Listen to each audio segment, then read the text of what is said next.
Hello everyone, welcome back to the channel. So today I'm going to tell you how to reset Bluetooth on iPhone.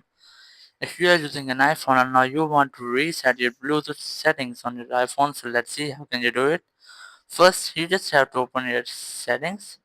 In settings, you have a Bluetooth option. Tap on it, and here you will see the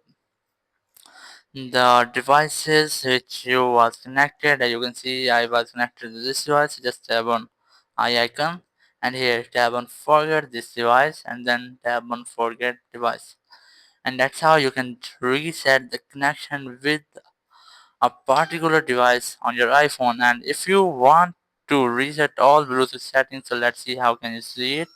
First, you have to go to main settings, and here you have to select in general. Tap on it. Now scroll down, and here you will get the option of transfer or reset iPhone. Just tap on it, and here tap on reset. And reset, you have a lot of options, and here you just have to select reset network settings. Tap on it, and here just enter your passcode.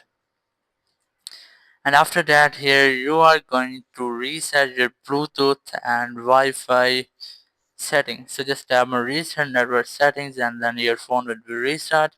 And after that, you have successfully reset your Bluetooth setting. Thank you very much for watching the video. Until next video, bye bye.